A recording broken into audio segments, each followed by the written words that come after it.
This Fed Gov Today program is sponsored by Maximus. On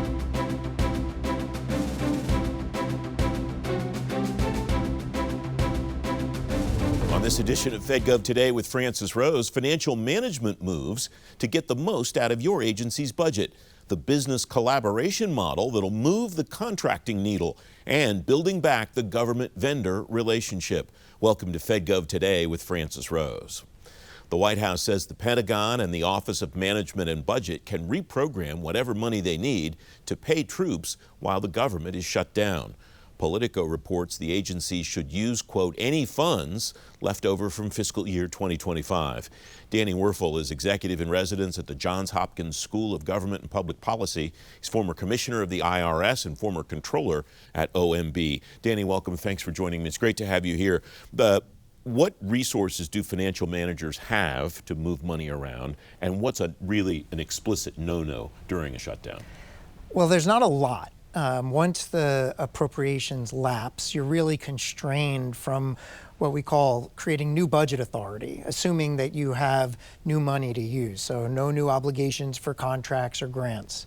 But there are sources of money that you can spend, and there's a couple of examples, like prior year money or multi-year money, or what's sometimes called no-year money, where it's not tied to this year's appropriation. You can also use fee-funded activities. There are these things called franchise funds, which again are funded not dependent on congressional appropriations, but other government receipts. And then there's reprogramming.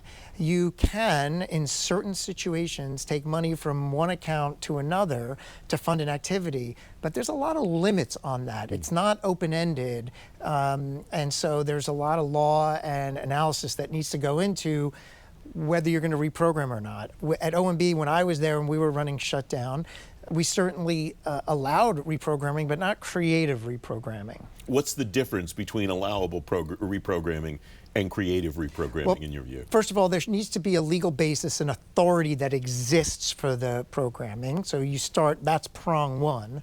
And prong two is really that it's used for the same purpose, right? So if you have money that was originally programmed for technology or technology infrastructure, and now you want to use it for payroll, you may not be able to, because the original law that authorized and appropriated those funds, even if they're from last year or they're multi-year funds, were for one purpose. And when you use it for a cross purpose, then you get into a potential Anti-Deficiency Act violation.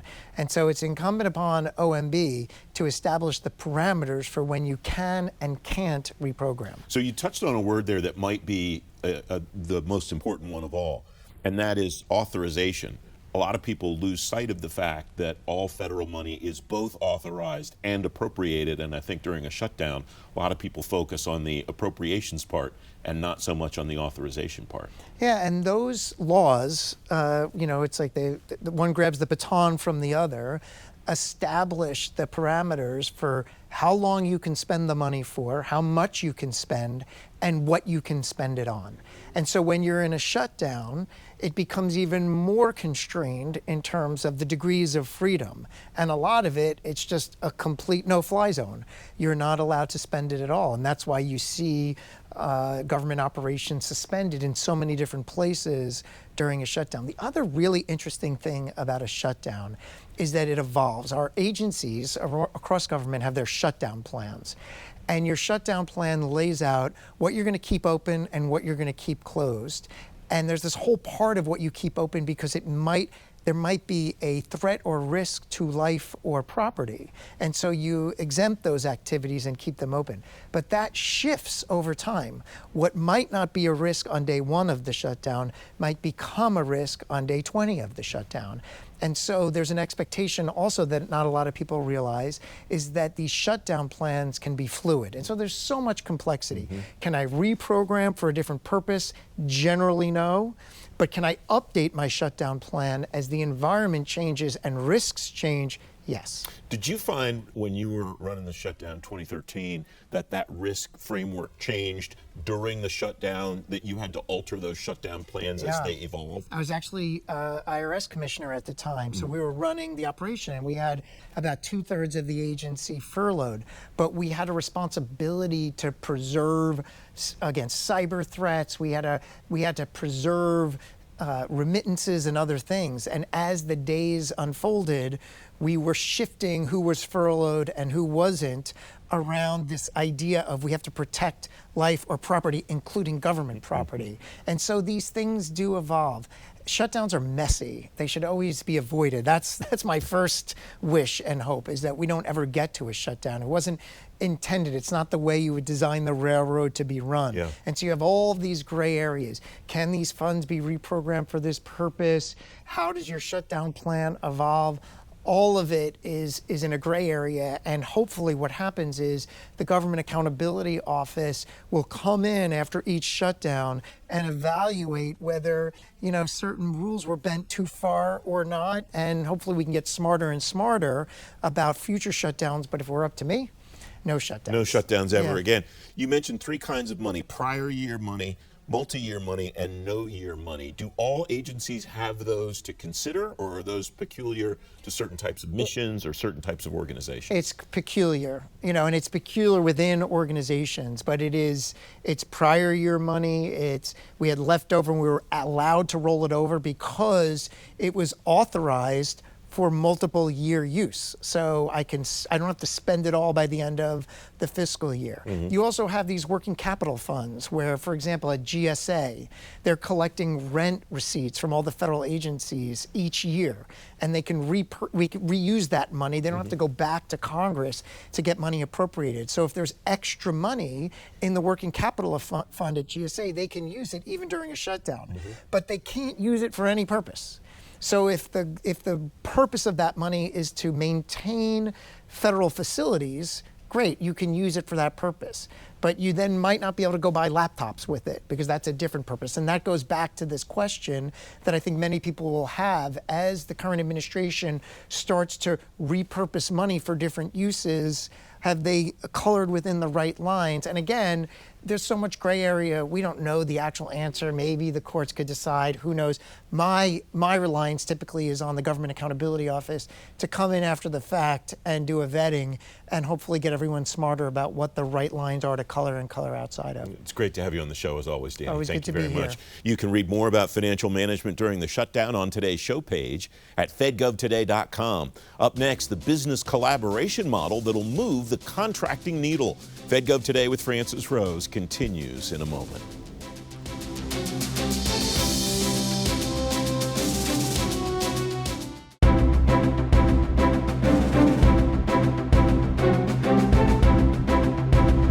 That needs to be the focus, where we can leverage AI, where we can bring in AI to look at analytics and supporting analytics in a more robust method and manner than we do today. There are a lot of different things from a technology standpoint that I think once we get the opinion, we'll be able to invest more heavily into that and focus on that. I think another thing that we need to really strongly consider is looking at the Rolodex of policies, procedures, regulations. I think we could pour some acid on some of those documents and see what we need and what fits in an environment of today versus what we were living in the legacy environment. See what survives after a little bit of a testing by fire.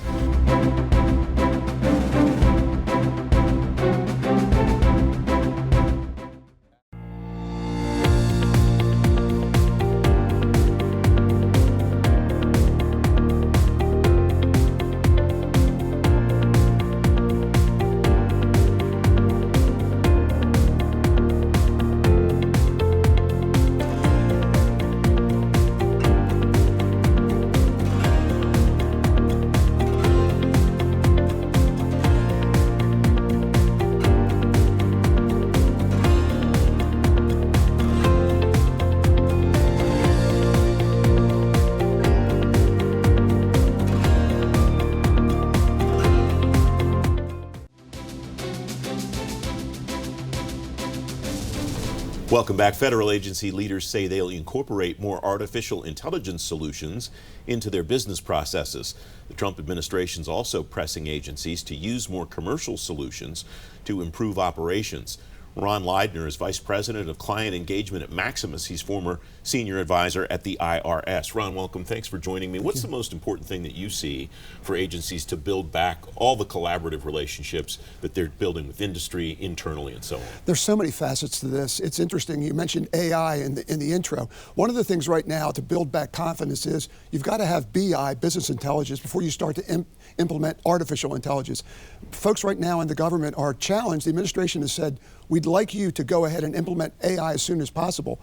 But you've got to have a business reason first for why you're going to do it. Otherwise, it just becomes a bright and shiny thing that you put in place and people are using it. It's like, but there's no value to it. There's nothing there for the constituency or the taxpayers. And so a key thing to build this back is a business-led collaborative solutioning model where the business and the IT organizations, in any federal agency get together and they say, let's talk about an outcome that we seek. What's the value, the business value proposition in a business case that allows us to deliver value? And so when you build that collaborative framework, it gets accountability and responsibility for both areas to succeed. Mm-hmm. Something that's been, as you know, it's been mostly IT's funded. So IT's funded to do a certain thing, mm-hmm. and the business customers pretty much like, we're going to trust our IT partners to do it.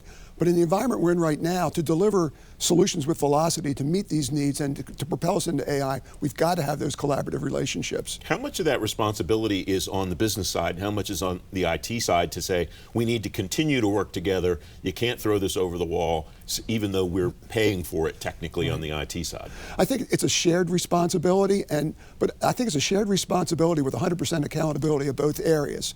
And so the IT organization, in many cases, owns the budget. It's like, it's our money and we're going to deploy it the way that we need to.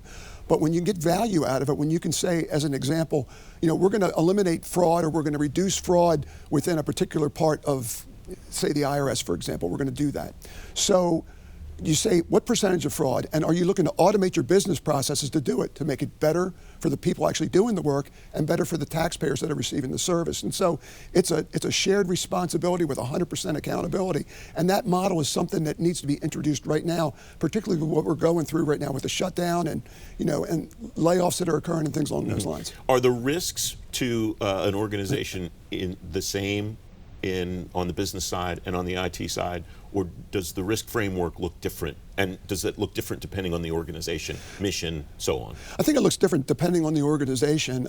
This is a relatively new model, and so folks are gonna have to kind of try it on a little bit before it really takes effect. But I think it varies by agency. I know that if you're only deploying an IT solution, if you have to replace a server, that's pretty much the IT organization is going to own that and take care of it. Mm-hmm. But if you're replacing the server because you've got a level of service that you're trying to take care of for a constituency, you've got to have the business process that goes along with replacing the server. So it really depends on the instance and what you're going to be doing with it by agency. It strikes me, too, there's a terrific opportunity here to completely revisit business processes during these modernization efforts. Are agencies, is it your sense, leveraging that full opportunity to its greatest potential? I think right now, in the current environment, and it's been fairly frenetic over the last 6 months, right now folks are still trying to find they're trying to find ground. And so the opportunity that's here is, if you're going to be transforming, and I on purpose didn't use the word modernization, if you're transforming legacy systems, the right way to go about doing that, in my mind, is to get with the business to say, if we're transforming it, let's make sure that we're building a workflow or we're meeting your needs, to get there. Right now, it's pretty much like, we're just going to keep the lights on and build the legacy system and, pretty much patch the holes in it. So the opportunity is there. It's going to require a shift of thinking and an absolute shift in being able to take the risk to do that. It sounds like there's a risk to just doing it the way that you just described it, though, and missing out on that opportunity to transform a process or a system. 100%. And as you know, the administration right now is really after, let's make sure we can make things most efficient and get things deployed as quickly as we can with velocity. And so the other challenge is, in government, in my experience, it's things have been big bang. It's like we have a big bang thing that we have to do in 3 years. And generally speaking, it is a big bang because we go 3 years and you find out that the relationship between the business and IT has eroded and the business doesn't get what they expected. When you deliver with velocity, you lay out the whole thing and then say, incrementally, how can we provide value for the business as we go along? So you build as you go. You see increases in performance and improvement and transformation and automation as you go through. As you get to your 3-year mark, you're saying, I've achieved everything I needed to achieve. Ron, it's great to have you on the program. Thanks for joining me today. You. You can read more about the business IT connection at agencies on today's show page at fedgovtoday.com. Up next, building back the government-vendor relationship. Fed Gov Today with Francis Rose continues in a moment.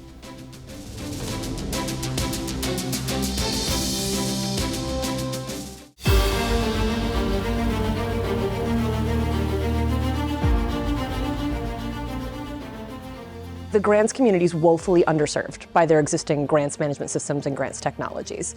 And it's really handicapped us in general. So we put out the Grants Accelerator in 2020. We worked with Microsoft to identify the right mix of technologies to streamline a system that we can stand up quickly in the event of a disaster or an emergency, COVID being a great first example of that.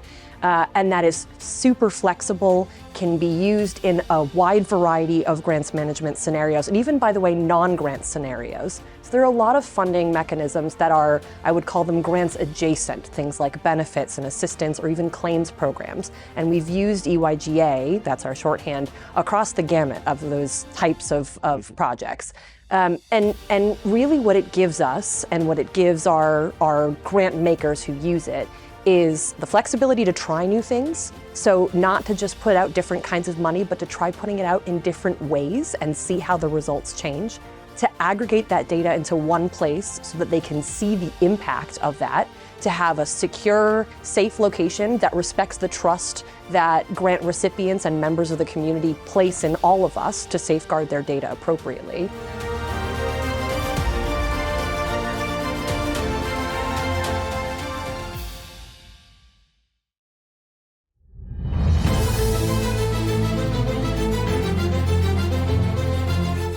First, when it comes to open source intelligence, the first immediate risk is to be synthetic media. This is generative AI or automated narrative signals that can change and move crowds within hours, right? And second, you have state and criminal convergence, which cyber actors, syndicates, cartels are blending information operations, revenue, and attempting to change sentiment and adhere to sympathy for adversarial reasons. And then supply chain and infrastructure risks. We see changes in supply chain from energy to sub-based chemicals like polyurethane. And this is where, if you utilize open source intelligence, you find the earliest warning signals for these particular issues, multilingual, of course.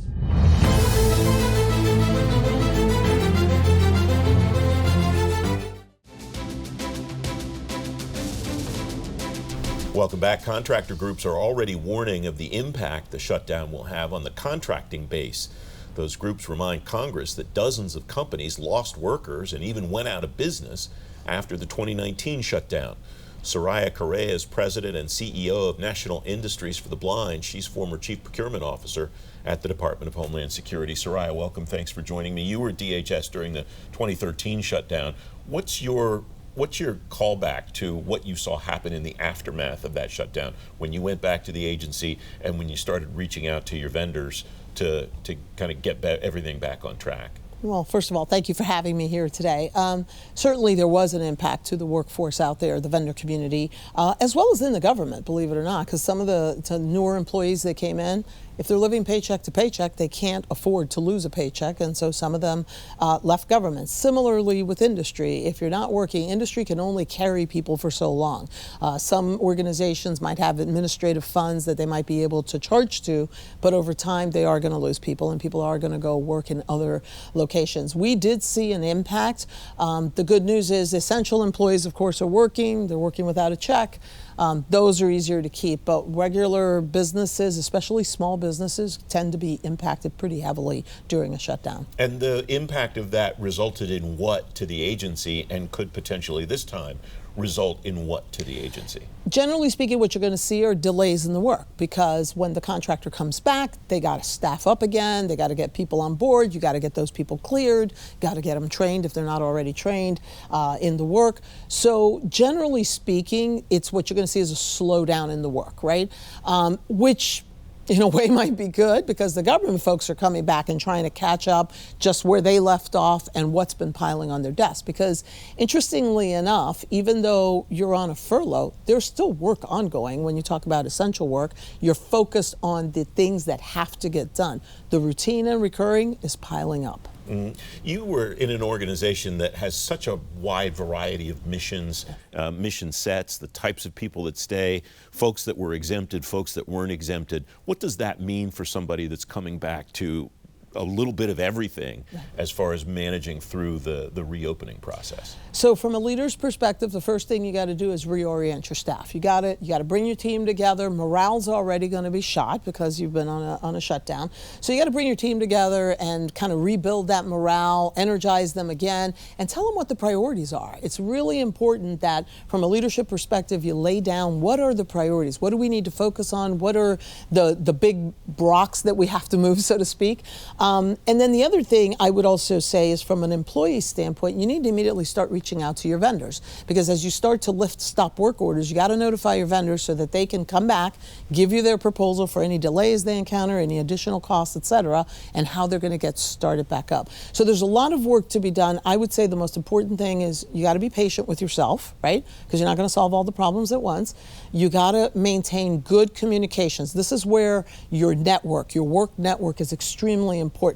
As the chief procurement officer at DHS, one of the people that I relied on very, very heavily was my chief financial officer, of course my general counsel to make sure that we didn't do anything crazy, but also my CIO. Because the other thing you got to think about is systems. Are there updates to the networks? What has to happen next?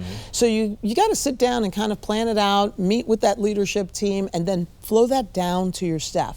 The most important thing that I always try to tell leaders is stay in tune with your staff as they're coming back, because they're already hurt. You know, it's painful. It is painful when you go through a shutdown, and so you want to maintain constant communications, make sure they understand what are priorities, make sure they're well informed of what's going on, and if you don't know the answer to a question, just say, I don't know, I will go out and find out for you. What I think is most striking to me as I'm connecting what you're saying to what I talked to folks about in the wake of the 2019 shutdown is the folks that got back up to speed the fastest were the folks that didn't focus on process and procedure. Correct. They were the people that focused on the stuff that you just talked about, Exactly. which is, where's my workforce? What are they thinking about? How are they doing? Right. And how can I help them get back up to speed as quickly And what are as my possible? priorities? Yeah. You got to prioritize the work. In other words, you can't do everything at once. So you got to sit down and think about it and prioritize. What are we going to work on first? What are the things that we really got to take care of right away? And how do we deal with that backlog, right? Because you're going to still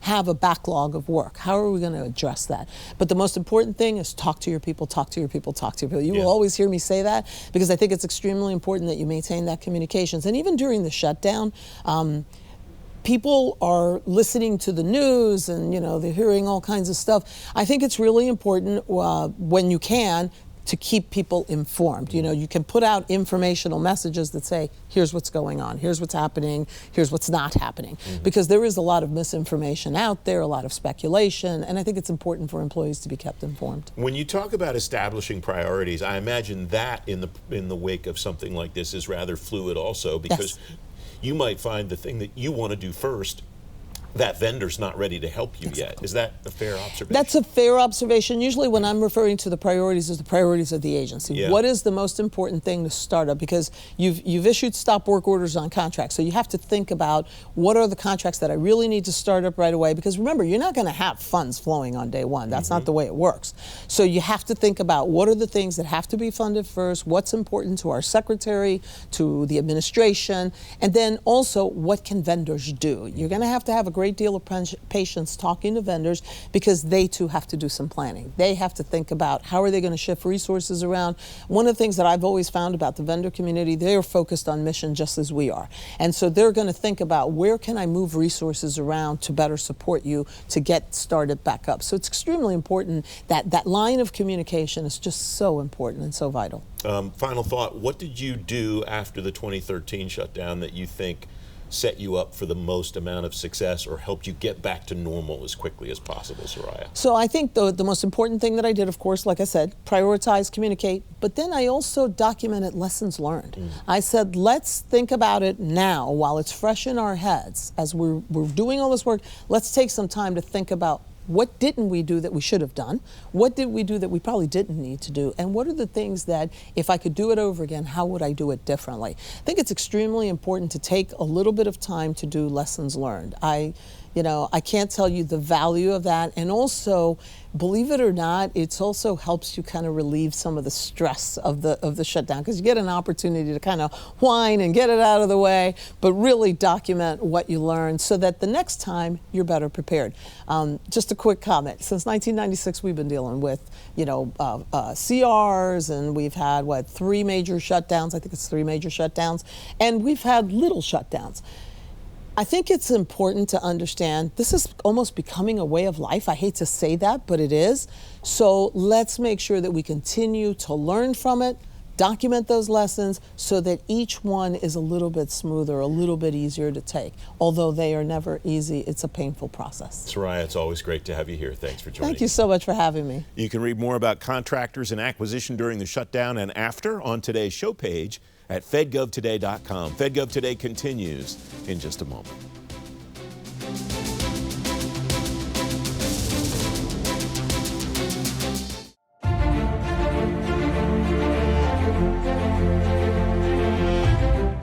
We're really focused on non-kinetic effects, and specifically cyber, electronic warfare, and information operations. And I think General Barrett said it well last night in her keynote that this is about bringing non-kinetic effects up to the level of reliability and predictability that commanders have in kinetic effects. A commander wants to be able to dictate, I want that effect to have that impact at that destination at that point in time, and have the outcomes be as predictable as a kinetic effect. I think to do that, one of the things we absolutely need to enable is that connective tissue of data, between those 3 different areas, right? As well as across security levels with cross-domain solutions.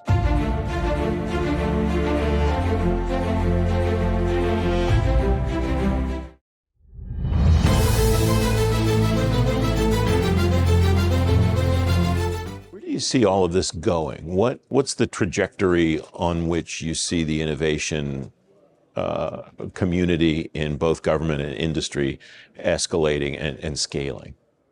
Well, if you look at something like, again, it all comes back to a problem statement. So we need the problem statement in order to innovate sometimes. And in industry, it's different because you're doing it in the corporate side without the federal government behind you in order to meet your bottom line. But from a federal government perspective, you need a problem statement, like put a man on the moon again, and then everyone can rally around that. And so, and I don't want to keep going back to the problem statement, but that's often what you need in order to innovate and make sure that it happens.